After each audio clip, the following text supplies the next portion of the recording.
Deve perder. A Sara Bento conta-nos casos de portugueses que não conseguem pagar os empréstimos pela compra de casa. Boa noite. Até ao final deste ano, centenas de pessoas vão ser obrigadas a entregar a casa ao banco. O desemprego atingiu milhares de portugueses e nem a crise nem os bancos perdoam. Mas o azar de uns é a sorte de outros, sobretudo de quem amealhou o suficiente para ter algum dinheiro de parte. Hoje, nos leilões dos bancos, compram-se casas penhoradas por autênticas pechinchas. Mas apanhados numa autêntica bola de neve, há bancos que não sabem o que fazer às casas, empreiteiros com a corda na garganta e muitos milhares de pessoas para quem a casa e os sonhos acabaram penhorados. 61 mil euros, não há interesse. 61 mil euros. Uma. 61 mil euros. Duas. Pode fechar. 61 mil euros. O martelo cai como uma guilhotina. Neste instante, alguém perdeu a sua casa, alguém acabou de fechar negócio. Leilões como este têm-se multiplicado nos últimos tempos. Muitos milhares de pessoas deixaram de pagar um empréstimo ao banco e os bancos não são propriamente instituições de caridade. Durante décadas, o sonho muito português de ter casa própria encheu os bolsos a bancos e empreiteiros, que por sua vez proporcionaram a gente com poucos recursos o sonho antigo de ter o seu cantinho, a sua casinha, algo a que chamasse seu. Mas com a crise a ilusão transformou-se em realidade e a realidade não é fácil de encarar. Eu tive que deixar de estudar, o meu pai também está doente, deixou de trabalhar, não havia forma de podermos pagar. A casa não está paga, não é nossa. Vou-me deixando de estar enquanto me deixarem cá estar. Eu prefiro fazer às vezes um negócio mais pequeno do que fazer um negócio grande em que tenho que recorrer à banca. Laurent Martins é um estreante nestas andanças. É a primeira vez que vem a um leilão imobiliário e não sabe muito bem como é que isto funciona. Mas veio determinado a comprar uma casa na esperança de fazer o melhor negócio da sua vida. Nós já tentamos preparados para, em princípio, se a coisa correr bem, comprar um apartamento no Algarve. Mas já conhece essa casa ou vem de olhos fechados? Sim, nós já fomos lá visitar. Todos os imóveis que nós vamos hoje colocar à venda. Imigrante em França, Laurent tem esperança de conseguir comprar a baixo preço uma casa que fica no prédio da casa dos pais, em Quarteira. Um apartamento com 2 quartos, mesmo em frente à praia. O seu porto de abrigo para quando regressar um dia a Portugal. O azar de uns pode ser a sorte de outros, basta ter algum dinheiro no bolso. A casa que Laurent tanto quer é um apartamento penhorado pelo banco e está à venda por 65 mil euros. Uma oportunidade única, uma verdadeira pechincha. É um apartamento agradável e um apartamento, nós também temos um apartamento mesmo ao pé e juntava o último ao agradável e vem-se cá a Lisboa e ver também se as coisas também nos correm bem para poder comprar um apartamento. Tem 31, tem 31. Estou a pedir agora 32. Tem 32. Nunca como agora as leiloeiras tiveram tantas casas para vender. São, na esmagadora maioria, imóveis penhorados pela banca, casas com uma história por trás, uma história amarga de gente que não conseguiu pagar os empréstimos que contraiu em tempos de vacas gordas. Gente que perdeu aquilo que tinha por mais sagrado, a própria casa. Aos 59 anos, Fernando Ferreira perdeu a casa onde vivia há mais de 30 anos, em Ferreira do Zézere. Esta moradia onde investiu tudo faz parte da lista de imóveis a vender em leilão. Fernando ganhou a vida a trabalhar como carpinteiro. A oficina ficava na parte de baixo da casa, onde ainda vive por enquanto o banco deixar. Quase toda a família trabalhava por conta da pequena empresa. Diolinda, a mulher, fazia a contabilidade. Os filhos ajudavam na carpintaria. Começou por falta de trabalho. Não havia trabalho, pronto, para a gente conseguir realizar dinheiro, não é? As pessoas também ficaram a dever, algumas delas ficavam a dever. Sem trabalho, sem dinheiro e completamente empenhado junto da banca, Fernando deixou Ferreira do Zézere e saiu à procura de emprego. Ainda montou um armazém de carpintaria na Zambuja, chegou a trabalhar numa fábrica, teve um AVC e tudo se precipitou. A banca reclamava as prestações da casa e dos vários créditos pessoais que Fernando foi contraindo ao longo da vida. A minha mulher avisava-me muita vez. A minha mulher dizia assim: Fernando, isto vai estar muito mal. E eu dizia para ela: então, mas nós vamos parar, temos trabalho. Na altura, quando eu pedia, temos trabalho, temos compromissos, temos trabalho para fazer, não temos dinheiro para comprar matéria-prima, para transformar, para entregar ao cliente. Os créditos já foram contraídos na altura que ele trabalhava para ajudar o negócio a crescer, mas em vez de crescer, faltou o trabalho, faltou tudo, deixou de se pagar tudo. Só créditos pessoais, Fernando tinha 5, mais o crédito à habitação. Em alguns deles era o único titular, noutros constavam também o nome dos filhos. E à medida que contraía mais empréstimos para pagar dívidas, ficava ainda mais endividado. E a bola de neve cresceu tanto, que tudo se descontrolou. A gente fazíamos fiadores uns dos outros, que era para ver se conseguíamos, obtínhamos o dinheiro para manter o negócio. Era mesmo fácil, era fácil, e ia-se conseguindo, pagava-se aquela, depois pedia-se outra, depois pagava-se aquela, depois pedia-se outra, e com essas é que fez ir atrás das outras todas. Só que depois as últimas, isto começou-se a complicar. Portanto, neste momento o senhor tem a casa penhorada e os seus filhos estão provavelmente com o nome manchado no Banco de Portugal. Estão, infelizmente estão. Atolhado em dívidas, sem trabalho e sem saúde, Fernando perdeu tudo o que tinha. Perdeu aquilo que nunca pensava algum dia vir a perder, a própria casa. O imóvel já foi a leilão, mas até agora não apareceu ninguém interessado em comprá-lo. E até ver o banco ainda não lhe deu ordem de despejo. Mas isso vai acontecer a qualquer momento. Não sou capaz de falar, não sou capaz de fazer, não sou capaz de comer, não sou capaz de resolver nada, não sou capaz de fazer nada, pronto. Portanto, tento não me envolver muito nessas coisas para me resguardar o meu sistema nervoso. Com 54 anos, Diolinda sofre de depressão crónica. Tem dias em que nem se consegue levantar da cama. Mas sempre que a chamam para trabalhar, sai de casa e enfrenta a vida e ajuda na cozinha de um restaurante da terra. Para casa traz as sobras que garantem as refeições de toda a semana. Revoltada. Às vezes, um bocadito, porque o meu marido não soube levar as coisas como devia. Espalhou-se um pouco. Nunca foi de pensar no dia da manhã.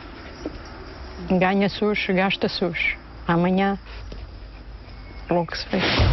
De acordo com os últimos dados do Banco de Portugal, mais de 650 mil famílias portuguesas não conseguem pagar as dívidas contraídas junto à banca. Dívidas que já ascendem a 4 mil milhões de euros e que crescem a um ritmo de 1 milhão de euros por dia. Eu fui sempre contra os empréstimos dos bancos. Não sei porque é que caí nesta. Acredito, por isso é que eu disse voltas atrás, eu não fazia o que fiz agora. Mas digo que estou completamente arrependidíssimo. 45 mil euros. Uns empenhados e em desespero, outros impacientes para comprar. Laurent Martins e a família aguardam nervosos a licitação da casa na Quarteira. Ao todo são 60 imóveis que vão ao leilão, tudo casas penhoradas que o banco quer vender a preço de saldo. Os bancos, abraços com milhares de casas, fazem tudo para minorar o crédito mal parado e lançam-se em campanhas promocionais. Oferecem-se spreads mais baixos, crédito mais fácil, financiado a 100% e até isentam os compradores das despesas com burocracias. Mais uma vez, ter casa parece muito simples. Costuma ver estes leilões? Regularmente. Fazem-se bons negócios? Sim, é onde se continua a fazer bons negócios, é as casas do banco. Quem frequenta estes leilões são pequenos investidores que fazem vida com estes negócios, mas também portugueses com algumas poupanças que veem aqui uma oportunidade única de comprar casa própria. Pessoas como Laurent, que não teriam hipótese de comprar um apartamento no Algarve, mesmo em frente à praia, pelos altíssimos valores que continuam a ser pedidos. E Laurent continua à espera. Não tenho vergonha porque nós não roubamos. Cátia Carvalho nunca pôs os pés no leilão, mas sabe que a casa onde nasceu e cresceu vai engrossar a longa lista de casas leiloadas pelos bancos. Nós tínhamos uma vida boa. O meu pai contraiu um empréstimo e deixou de ter forma de poder pagar. Nós tínhamos dado a casa como um imóvel de fiança e então, como o meu pai deixou de pagar, a casa foi apanhada pelo banco. A casa foi a leilão, mas também neste caso não apareceu nenhum comprador. Ainda assim o banco foi implacável e exigiu que a casa fosse despejada e selada. Hoje é o dia em que caem por terra todas as esperanças. Kátia e a irmã apressam-se a encaixotar tudo o que têm de seu. Até ao final do dia têm de abandonar a casa, a única casa que conheceram como sua. É horrível. É ver-se em casa, sem poder estudar, ver o meu pai doente, ver os meus pais a separarem-se, ver a minha irmã também a viver isto tudo na idade que ela está, que é quando ela precisa mais do apoio do pai e da mãe. Eu passei por lá há pouco tempo. É horrível. Não desejo a ninguém. É horrível. O pai de Kátia, João Carvalho, construiu com as próprias mãos a casa onde viveu com a família durante mais de 20 anos. Natural de Marinhais, concelho de Salvaterra de Magos, João tinha uma pequena empresa de construção civil. Aliás, tinha em curso várias obras e vários investimentos quando foi apanhado pela crise do imobiliário. Pronto, até ganhei dinheiro há algum tempo, mas fiz alguns investimentos. E pronto, e agora as coisas, eu tenho uma casa que está começada, não consigo vender. Já tive mais de 10 compradores, já tenho vendido várias vezes, mas chega-se ao banco, aí as coisas vão sempre para trás. A banca começou a cortar o crédito, agora já não empresta dinheiro a qualquer pessoa. E como as casas deixaram de se vender, num instante, a vida de João desmoronou-se. À semelhança de milhares de outros construtores civis, João deixou de pagar os empréstimos que tinha contraído para fazer face às despesas com as obras, com os materiais de construção, com os empregados. As dívidas acumularam-se, os juros tornaram-se insuportáveis e, por fim, a doença também não o poupou. Se eu tivesse saúde, eu não tinha problemas. Pronto, olha, perdeu-se, é como diz o outro, perdeu-se foram-se os anéis, ficam os dedos, mas agora está uma situação complicada que eu não sei qual é que vai ser o meu futuro e das minhas filhas, porque eu não consigo trabalhar. João perdeu tudo. Não há economias de reserva, foi-se a casa, o trabalho e até o casamento. Ficaram as filhas. A mais nova continua na escola, a mais velha teve de deixar a universidade e começar a trabalhar. Eu não gostava de acabar os meus dias a trabalhar numa caixa de supermercado e se eu tiver que fazer, gostava de olhar para trás e pensar, eu estou aqui, mas esforcei-me para ser mais do que isto. E neste momento é muito complicado. Mas nós damos força uns aos outros e eu tenho a certeza que o meu pai vai melhorar e que nós vamos conseguir. Aos 47 anos, João, construtor civil, vê-se obrigado a voltar para a casa do pai, que fica ali, mesmo ao lado. Kátia e a irmã vão viver num anexo construído à pressa, num cantinho do terreno do avô. A casa onde vivi a minha vida toda, o meu quarto, aquilo que me pertence, acabou. É o que me custa mais. E vou estar aqui ao lado todos os dias a olhar e não posso entrar. De dia para dia, a crise faz tremer cada vez mais os já frágeis alicerces do setor da construção civil. Há desemprego, salários em atraso e muitas casas fechadas à espera de compradores. Nos últimos 3 anos, mais de 2.000 construtoras declararam falência. Cerca de 100.000 pessoas ficaram sem trabalho. Mas há quem se vá aguentando em plena tempestade. O mercado mudou, portanto, a facilidade de crédito que havia, portanto, vendia-se praticamente em quantidade, era fazer e vender, e isso acabou. E quem fez investimentos grandes não consegue escoar o produto todo agora. Desde miúdo que Paulo Ribeiro começou a trabalhar nas obras com o pai. Já construiu centenas de casas, prédios, apartamentos e jura que até agora ainda não se ressentiu com a crise. O segredo, diz ele, é não dar um passo maior do que a perna. Eu prefiro fazer às vezes um negócio mais pequeno do que fazer um negócio grande em que tenho que recorrer à banca. Depois, se tiver que demorar mais tempo a vender ou algum azar que aconteça, a prestação, essa a gente sabe que é fixa. E aí depois se calhar já me obrigava a neste momento se calhar ter que baixar o preço para vender a qualquer preço para saldar a dívida.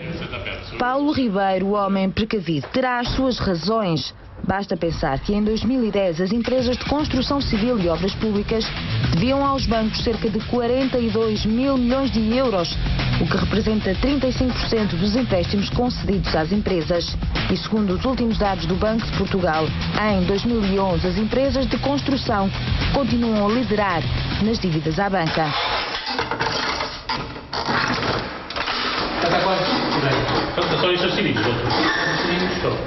Paulo Ribeiro poucas vezes recorreu aos bancos. Ensinou-lhe o pai que pedir crédito só em último recurso ia pagar em pouco tempo. E até hoje Paulo tem cumprido à risca o conselho do pai. Não posso ir fazer um arranha-céus só tendo dinheiro para uma moradia, lá está. Se vou recorrer tudo à banca, então a banca construiu o arranha-céus, não faz sentido eu lá estar.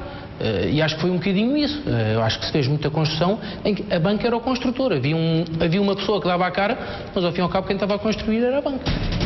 Nos últimos 20 anos assistiu-se em Portugal a um boom de construção. Casas, prédios, condomínios fechados nasceram como cogumelos e venderam-se num abrir e fechar de olhos, quase tudo a crédito. Só nos anos 90, imagine-se, venderam-se em Portugal 4 vezes mais casas do que eram necessárias. O sonho de ter casa própria estava ali, ao alcance da maioria dos portugueses, ricos, pobres ou remediados. Maria João Figueiredo é consultora imobiliária. Hoje vem mostrar uma casa muito especial que está à venda mesmo ao lado da conhecidíssima Quinta da Beloura, em Sintra. A casa tem 4 quartos, um jardim, 200 metros quadrados de área útil e está à venda por 435 mil euros. Boa tarde, façam um favor. A casa tem cerca de 200 metros, 100 por cada piso. No piso de cima tem 3 quartos, dos quais um é suíte e uma casa de banho de apoio aos restantes quartos. Neste piso, no piso resto de chão, tem a sala, que dá acesso ao jardim. Maria João sabe de cor os cantos e recantos desta casa e anuncia-os em pormenor aos possíveis compradores. Omite apenas um detalhe, não diz que é ela a proprietária da casa. É aqui que Maria João vive há 5 anos com os 5 filhos. Esta é a casa pela qual se apaixonou e pela qual pagou um preço acima do que era recomendável. Por isso agora vai ter de a vender. Passado pouco tempo, ter comprado, pai 2 anos já estava a pagar, sei lá, quase o dobro daquilo que eu inicialmente pensava despender. Depois pagar quanto? Eu quando decidi comprar a casa ia pagar 1.300 euros. Quando comprou a casa, Maria João trabalhava numa empresa como gestora de sistemas de informação. Tinha uma vida desafogada e um ordenado confortável que lhe permitia pagar ao banco um empréstimo de 405 mil euros. Eu quando comprei, ainda não tinha começado a subida dos juros. Começou a seguir, quer dizer, nem pensava que fosse tão rápido.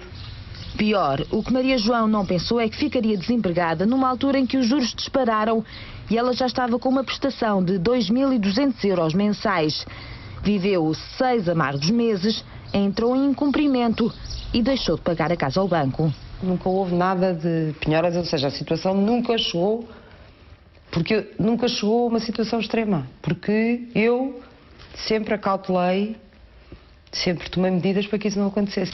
O que Maria João fez desde logo foi renegociar a dívida tantas vezes quanto foi possível. Arregaçou as mangas e foi à procura de trabalho, transformou-se em agente imobiliária. Mas ainda assim passou a viver para pagar as contas e a casa sempre no fio da navalha. Decidiu então pôr a casa à venda antes que seja tarde demais. Apresentaram-me uma oportunidade. O banco? O banco.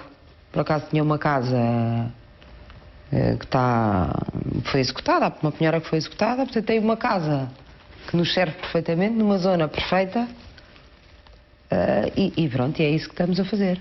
Vender esta e eu ficar com a outra. Mais uma vez, a sorte de uns é o azar de outros. Mesmo com os juros a subir, os bancos a cortarem o crédito à habitação e a troika a desincentivar a compra da casa, é durante a crise que se fazem grandes negócios. A crise tem os dois lados. Tem um lado realmente de grandes dificuldades para uns, mas tem um lado de grandes oportunidades para outros. O dinheiro não desapareceu, o dinheiro continua a existir. Fátima Carvalho é uma das consultoras imobiliárias que mais casas vendem em Portugal e garante que nunca, como agora, vendeu tantos imóveis a pronto pagamento. Primeiro porque os preços baixaram, depois porque o banco deixou de ser o lugar mais atrativo para se ter o dinheiro guardado.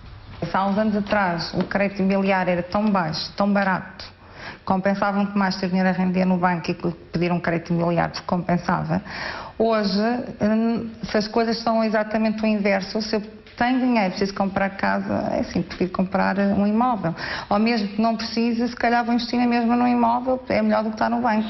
E passamos para o número 56, Lolé, quarteira, eu arranco com 65 mil euros. Quem me dá 66? Sala? Tenho 65, quem me dá 66? Tenho 65, quem me dá 66? Domingo, dá-me 66? 66. E ainda 67, 68. 68, 68, não posso vender. Tenho 69, quem me dá 70. Eu tenho 70, 71 mil euros. Fala aqui com o cara. Fala com o cara. Tenho 61, tenho 61, tenho 61, quem me dá 62. Estou a vender. Estamos a vender cada 71 mil euros. 1, 2, 3, está arrematado. Paciência, fica para a próxima. Há mais.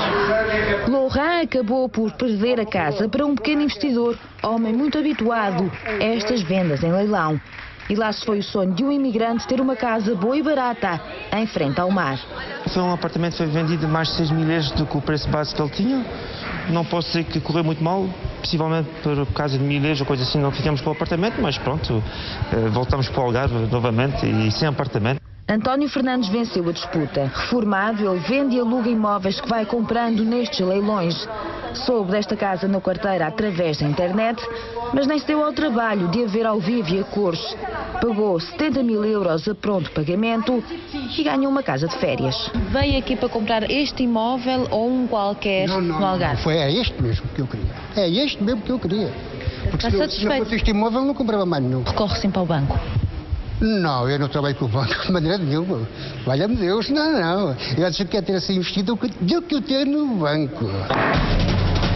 Em tempos de crise, a sorte de uns é o azar de outros.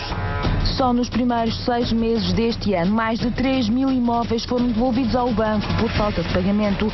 E até ao final do ano estima-se que muitas famílias venham a perder a casa. A casa que para muitos era já um bem adquirido. Milhares de portugueses esqueceram-se que enquanto a casa não estiver paga, ela pertence ao banco. E assim nos próximos tempos, muita gente vai ver penhoradas as suas casas e, acima de tudo, os sonhos de uma vida.